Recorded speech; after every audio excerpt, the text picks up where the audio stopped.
Hello, welcome, beautiful souls. I'm Janet Namaste, and I am so excited to dive into the powerful energy of March 2025, and it is potent. So each month I break down the cosmic influences that is occurring from astrology to numerology to intuitive insights, so you can move with more clarity, with ease, with confidence, and alignment. And if you're new here, welcome.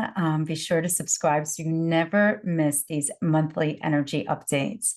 This is your space to tune in into the rhythm of the universe, to work with the energies at play, and navigate life with its shifts, with its ups and downs, its ebbs and flows with grace. So I'm going to share some tips with you right now, but let's dive into March 2025 and why is it such a significant month?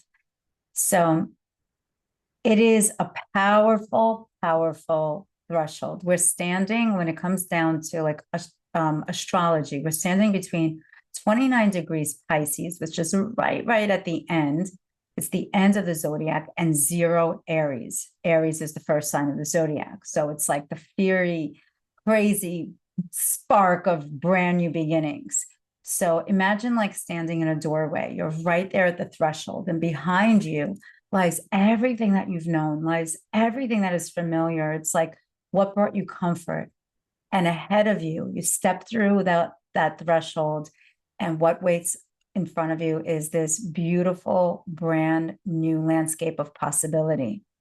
But yet, you don't know what you're stepping into at this moment in time, because Pisces, that energy is sometimes, it's very mystical, right? It is extremely mystical.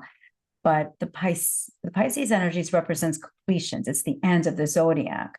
It represents reflections, spiritual integrations, while Aries is the initiator. It's all about action. It's all about like, let's get this party started with courage and brand new beginnings. So throughout March, it's like almost like we're going back and forth, like we're going through that threshold, through the door, and then we're going back of what we've known. It's like what's ending and what is emerging. So it's exciting, absolutely, but it takes great faith and it takes great trust in ourselves to step into that as well, knowing that the universe will always support us and have our back. Numerologically speaking, March 2025 is a 12 number 3 month, okay? March, which is the third month, and 2025, that equals the number 9. You add 3 plus 9, that equals 12.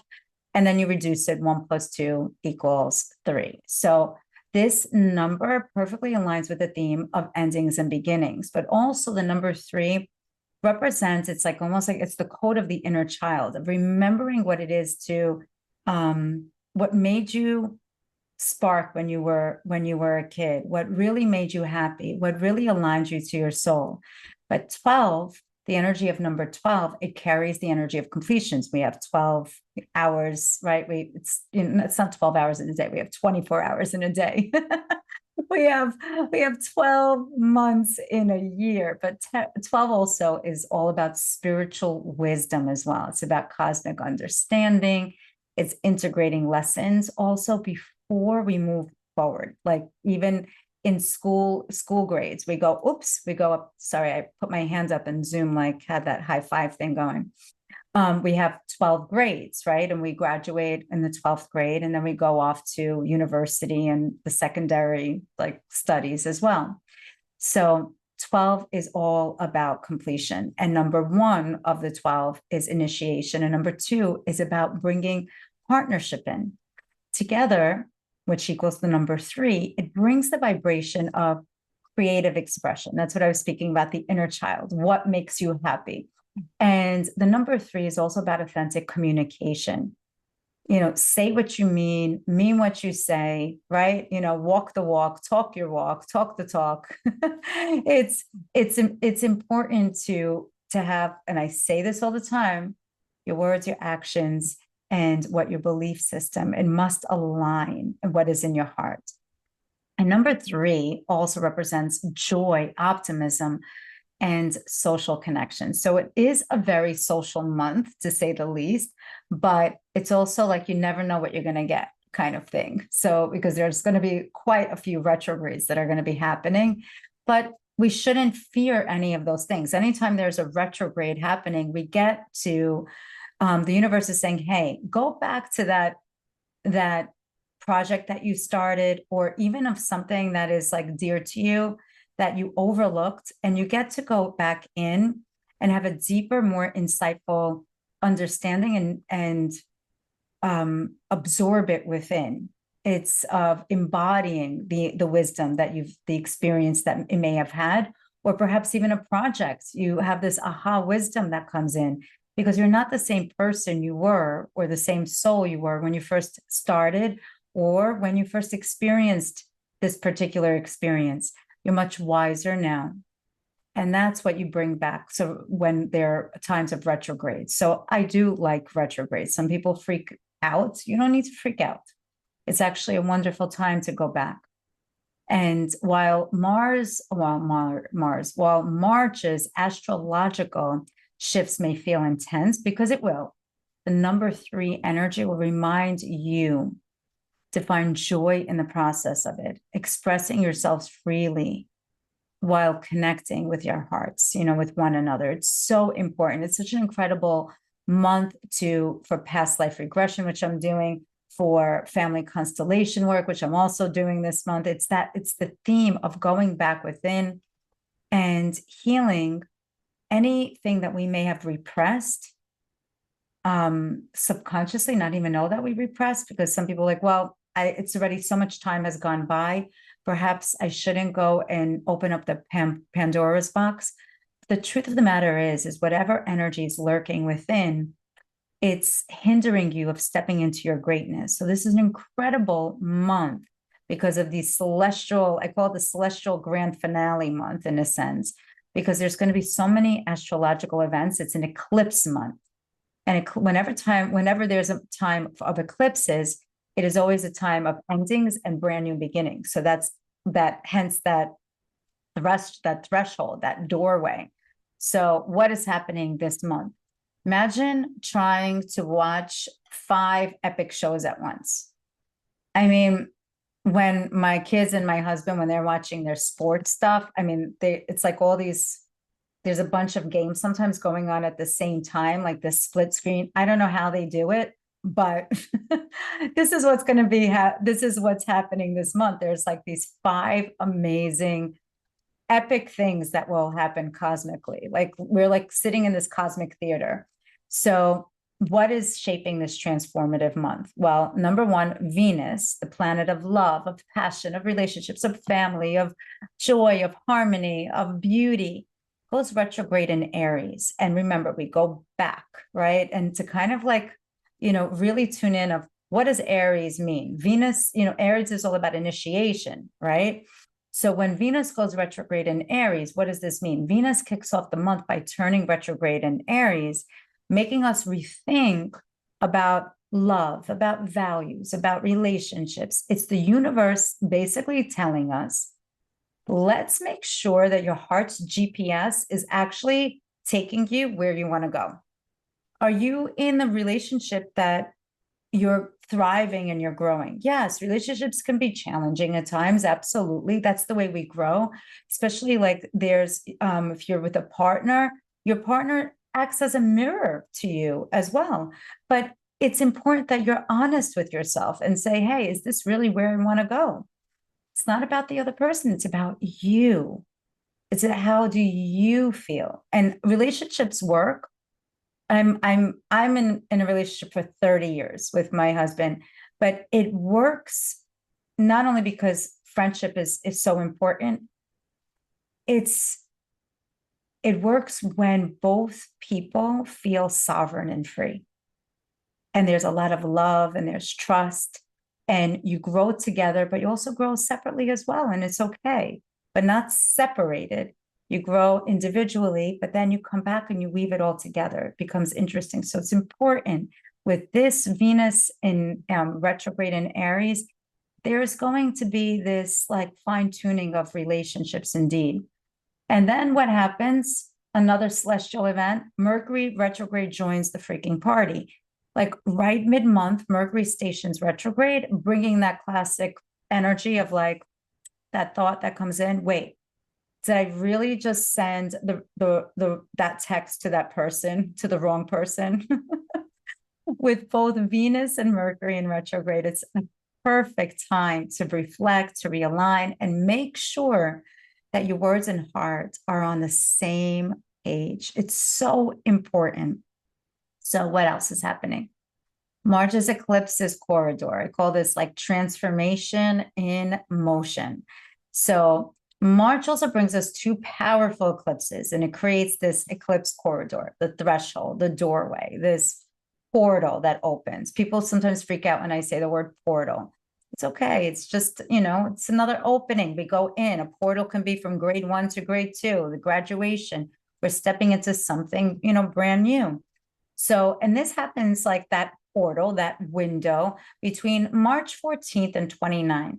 Eclipses are cosmic accelerators. Okay. Like put your seatbelts on and just enjoy the ride. All right. Just trust and surrender. And what it does, it reveals what's been hidden. And it kind of pushes us towards the change. So don't feel like, oh my God, the rug has been pulled underneath me. Maybe these changes were long due, to be completely candid. And what is this? What does it mean? The first thing we have is like there's a lunar eclipse in Virgo, and that's going to be March 14th. I'm actually going to be in Florida during that time. I'll be having events during that really, really potent week. So that this eclipse, the lunar eclipse in Virgo, it closes a chapter that began in September 2017. Think back of 2017, September, what happened? Oh my God. For me, that was actually it was one of the most challenging years I think I've experienced was 2017, one of many, but thank goodness it's now like, closing in that sense, but it allows us to have respect that our destiny, whatever transpired during that moment in time, helped us grow and evolve and appreciate the here and now and not take anything for granted. But it's a moment of clarity when it comes down to work-life balance, to perfectionism, and even when it comes down to self-criticism, because it is in Virgo. Virgos, they're so smart, they're so brilliant, and they like order. Absolutely, they like order, but at times their mind doesn't know when to stop, and that turns into self-criticism because they're questioning whether or not they could have done it better in a sense. And it also is going to influence health and well-being. And then on March 29th, which is my mom's birthday, that's a solar eclipse in Aries.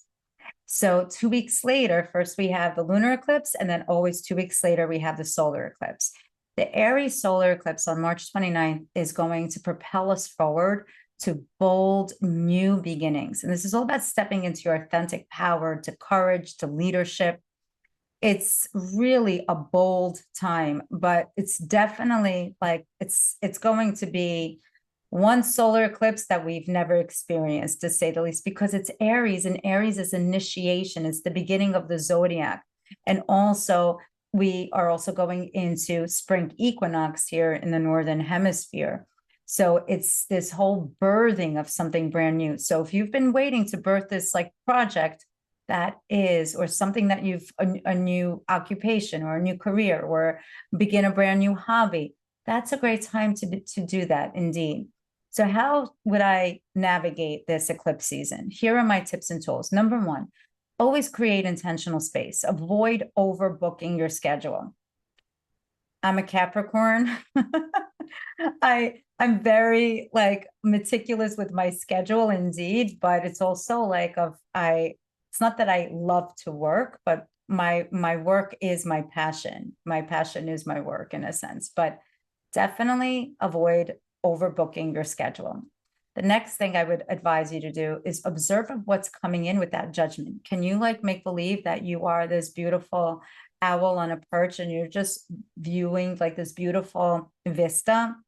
Just observe without reacting, because Aries is like they bark, they bite, and they're like, oh my God, why did I just bark and bite?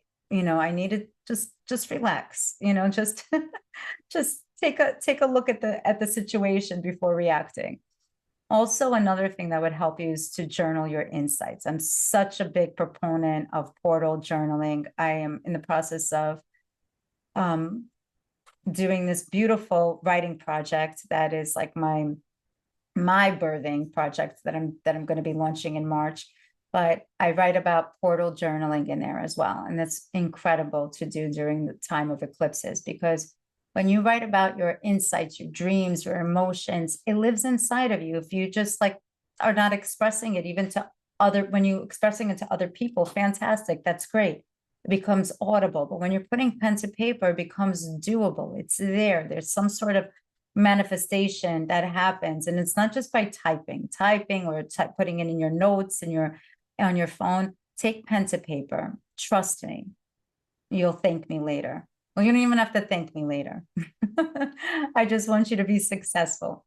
So, and another thing, what I would suggest is to release what no longer serves you through simple rituals. Whether it's a great time for home clearing, for to sage your home, to your workplace, the environment, your Zen place where you meditate. It's really, really great to do it during that moment in time to clear your space, because eclipses feel like if you ever had the privilege of being a pregnant woman, it's like towards the last trimester when we are nesting. It's called nesting stage, where we're cleaning out absolutely everything. We go through stuff that has been there for years, and you're like, oh my God, why do I have this receipt from the grocery store from 1929?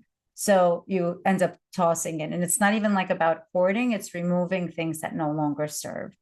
And then just rest and trust the process. Eclipse energy is not always comfortable. I tell you, it's not going to be comfortable, but you get to trust it by not reacting and be more proactive and make it comfortable for yourself. How? By tuning into the voice of your heart's GPS.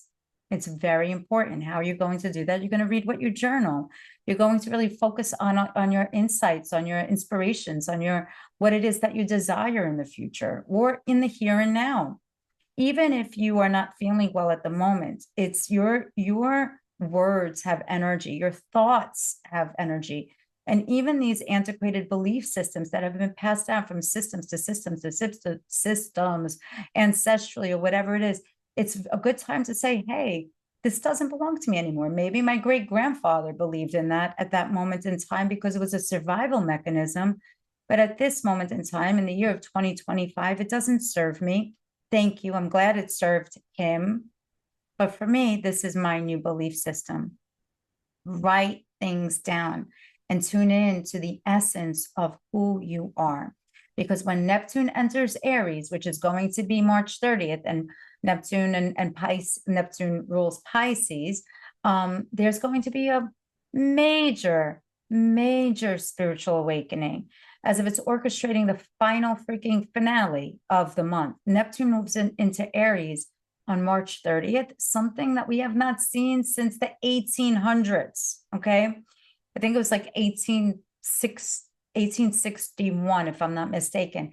And this is huge. Neptune rules dreams, illusions, spirituality. And when it is in Aries, it activates the spiritual, it's like a warrior in a sense, okay? And it's that consciousness of aligning with the divine. Think of it as a major shift from passive dreaming to active spiritual action and initiation. It's fantastic. So every single month also, besides giving this forecast, I do have something called the Soul Star membership, which you can check out in the show notes. And this is where I tune in live twice a month with members from all over the world. And it is a powerful healing container that it's at least 4 to 5 hours of live content every single month. And if you join, you get the archives of all of the previous years. I think this is going to be our 4th year, which is amazing. And March actually is our birthday as well. And for the members, I just want to let you know, we're going to be working with quantum healing for karmic release this month. activating courage with spiritual clarity. And we're going to be navigating the eclipse portal with intention. We go granular. And if you're not in the Soul Star community yet, I invite you to try it out. You know, March is the perfect time to join us. It is our anniversary month as well. So it's the perfect time. We're moving through a major collective shift, and having a supportive space makes all the difference. And also, I am hosting 2 amazing workshops, and actually not 2, 3 workshops in South Florida in March. So definitely check out janetnamaste.com/events. One is going to be a past life workshop in Delray and Athens. And another one is going to be a family constellation workshop where we're going to be going deep in healing ancestral wounds to restore balance in our lineage. This could not be the best. Actually, this is the best time to do it. This couldn't be even I can't even say it. It's the best time ever to do this. Just do it. It's just an incredible time to dive into this kind of work. And then also in Miami, I'll be there that Thursday on March 13th, if I'm not mistaken. I think that's a Thursday. And we're going to do another family constellation workshop for all my Miami tribe. So these all align with this March threshold energy. And if you're in South Florida, definitely take a look at the details in the show notes below. And I also will be in Brooklyn, New York as well, I believe it's the 15th, if I'm not mistaken. No, the 16th of March. My calendar's on my website. I'm not very good with dates up in the air, but I'm very good in scheduling my schedule. And here are just more tips that I just wanted to share with you of navigating March with grace. Here are some practical tips. With so much shifting energy, 7 tips. 1, schedule downtime, especially around the eclipse time, the 14th through the 29th. Morning practice. I am an advocate of sadhana. I practice Kundalini for many years, but even 5 to 10 minutes of stillness, like in the morning, before getting on your phone, please. Go outside, connect with nature daily. It is important, with the sun, with the moon, with the stars, with air, with birds, with nature. It's important. We're all part of this cosmic symphony of this. We are part of the law of one. Listen to your body. The body keeps score. The body has consciousness. You are pure consciousness. And notice where the tension builds and release it through movement, release it through breath. Another thing, because of Mercury retrograde, double check your communication. Mercury retrograde loves a misunderstanding. But it's all good because you get to go back and say, hey, this is really what I meant. I thought about it. I was harsh, or I wasn't harsh, or I said too much, or I didn't say enough, or whatever it is. We get to go back and it's like the magic eraser, right? And really speak from the heart space. It's very important. The intention is important. So if there's something that was left unsaid, say it to whoever or communicate. And then another thing is assessing relationships. Venus retrograde asks which connections feel aligned. And last but not least, my last tip for you is practice self-compassion, self-love, transformation, growth during eclipse time, anytime. It isn't easy, but it is worth it. Because March is this energy, like in March's energy, it may feel intense, but it's setting you up for incredible, profound breakthroughs. So I hope this March forecast gives you the insights and tools that you need to navigate this transformational time with grace, with ease, with love. If you want to go deeper, check out the show notes there, and for more details on the Soul Star membership and any upcoming retreats that I'm going to have. We had one in January. There will be one in April, and then we're going to have another one in the fall. So thank you for spending your time with me. Thank you for sharing space. And until next time, take care of your hearts, take care of your souls, take care of each other, take care of your family members. Trust the process and keep shining your light. Until next time, namaste.